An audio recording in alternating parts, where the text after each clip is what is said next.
आज हम बात करेंगे उस शब्द के बारे में जो एक दर्द में राहत, दुख में तसल्ली, निराशा में आशा, सताओं में दर्द से भरी हुई पुकार है, मारनाथा। आखिर बाइबल में इस शब्द का जिक्र क्यों?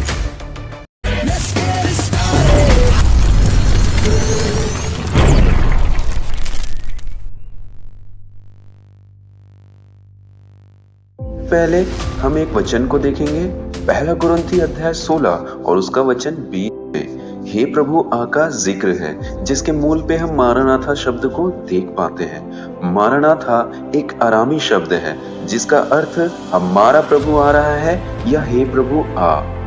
तो ये रहा इसका मतलब, लेकिन ये आखिर क्यों कहा जाने लगा? आरंभिक कलीसिया, पीड़ितों के समय की कलीसिया ने बहुत ही सताओं का सामना किया। रोमी शासक और रोमी सत्ता के समय मसीहों का जीवन आसान नहीं था।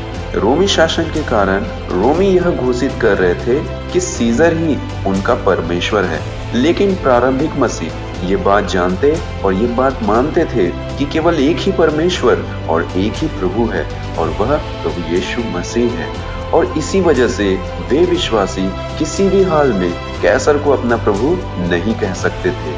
और इसका परिणाम यह हुआ कि रोमी शासक ने उन्हें देशद्रोह के रूप में देखा। उन्होंने उन्हें सताया और मौत के घाट उतार दिया। उस प्रतिकूल परिस्थिति में रहते हुए विश्वासियों का मनोबल और उनकी आशाएं टूटती हुई दिखाई देती है। उनका विश्वास टूट रहा था और उनका मनोबल जब गिर रहा था, तब ये शब्द मारनाथा उन उत्पीड़ित और सताए हुए विश्वासियों के लिए सामान्य अभिवादन बन गया। मारनाथा यहूदी अभिवादन शालोम अर्थात शांति की जगह ले लिया था। तो दोस्तों, आपके मन में अभी भी एक प्रश्न होगा कि केवल क्या सताओं की वजह से ही मारनाथा कहा गया? बिल्कुल भी नहीं।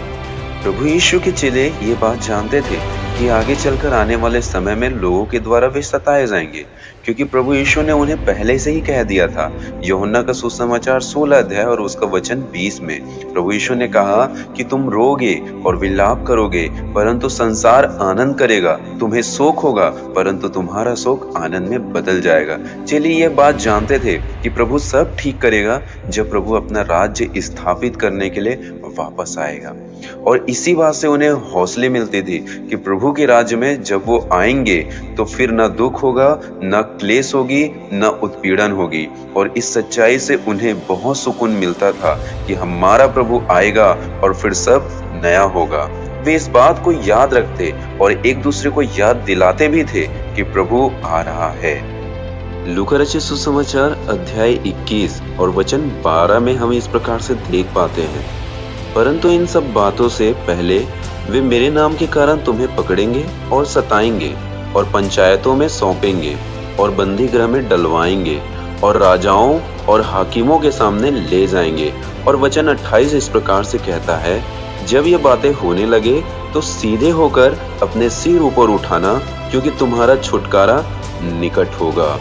और प्रकाशित वाक्य अध्याय 22 वचन 12 में प्रभु यीशु मसीह कहते हैं कि देख मैं शीघ्र आने वाला हूँ।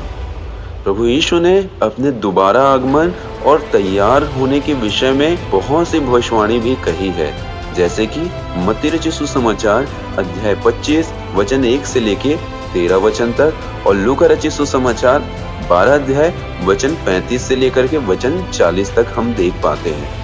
आज हम सभी विश्वासी भाई और बहन प्रभु और उद्धारकर्ता यीशु मसीह में विश्वास करने वाले अपने जीवन को इस ज्ञान के प्रकाश में जीते हैं कि वह किसी भी समय आ सकता है। प्रभु की आवाज और उसकी बुलाहट, उसके आगमन की आवाज आने पे हमें तैयार होना होगा। मेरे प्रियो, हर दिन हमें उसके आने की उम्मीद करनी चाहिए और हर दिन हमें उसके आने की लालसा करनी चाहिए। मारनाथा ये शब्द हमें याद दिलाता है कि हमें आत्मिक बातों और आत्मिक चीजों की धुन में लगे रहना चाहिए। संसार की चीजें और संसार की बातें हमारे जीवन को उथल पुथल करती है। नीचे धरती पर रहकर हम पृथ्वी को देखते हैं, हम संसार में चारों ओर देखते हुए मात्र सांसारिक चीजों को देखते हैं, परंतु जब हम ऊपर देखते हैं, ऊपर देखते हुए हम अपने प्रभु यीशु मसीह के जल्द आने की आशा को देखते हैं। मेरे प्रियो, उन लोगों के लिए जो आज निराश हैं, मारनाथा। उन लोगों के लिए जिनकी आशाएं टूट रही है, मारनाथा।